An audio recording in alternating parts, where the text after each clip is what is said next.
আসো, এখানে উঠে বসো।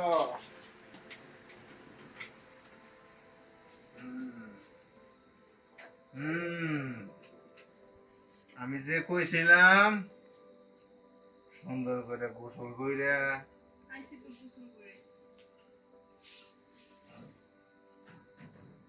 কিসেন মাকসরে বিদেশি সেন ভালোই হইছে। শোন, আজকে আমার আর তোর মধ্যে যা হইব তুই কিন্তু খুনা খুঁড়ে কারো কাছে কইবি না। হ্যাঁ, তোরে আমি আজকে মা হওয়ার ব্যবস্থাটা কইরা দিমু। ঠিক আছে? তুই কি সন্তান চাস না? সন্তান চাস, আমারে খুশি করতে হইব। তুই তো জানস আমার ওস্তাদে আমারে সব পাওয়ার দিয়ে দিছে।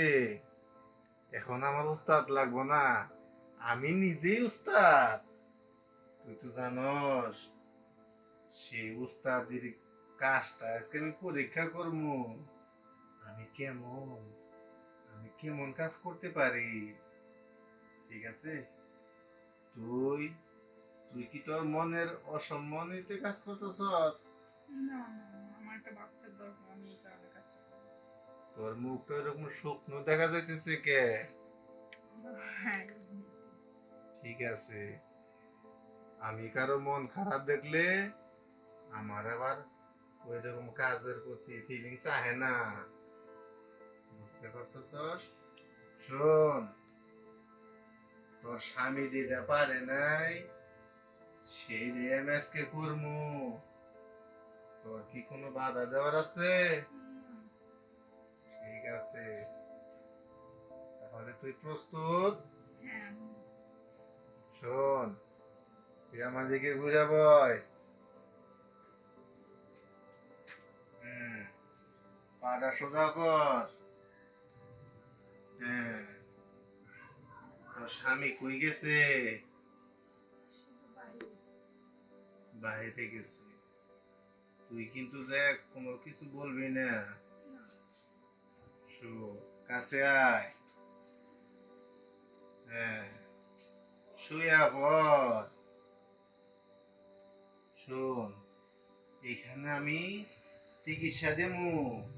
আচ্ছা, আমি কাজটা শুরু করি। হ্যাঁ হ্যাঁ, ওস্তাদ, তুমি আমার শিখাইছো, তোমার কাজটা আমি আজকে করবার চাইতাছি।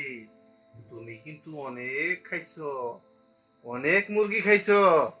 আজকে আমার সামনে জলযান্ত্র একটা মুরগি, আমার যে কি খুশি লাগতাছে ওস্তাদ। তুমি এখানে নাই দেখলা না, আমার অনেক শান্তি লাগতাছে। মুরগি, হ্যাঁ হ্যাঁ, হুম, আহ, ওইটা পর, ওইটা পর।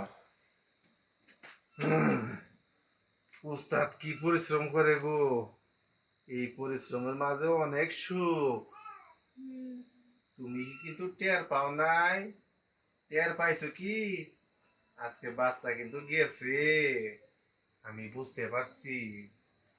ঠিক আছে, এখন যেদিক দিয়েছ ঠিক সেদিক দিয়াই বাড়ি চলে যা।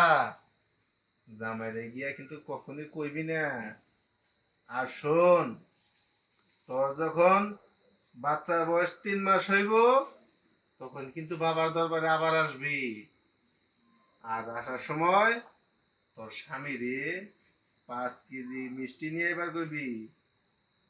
মনে থাকবো? যা, এবার খুশি মনে বাড়ি চলে যা। ওস্তাদ,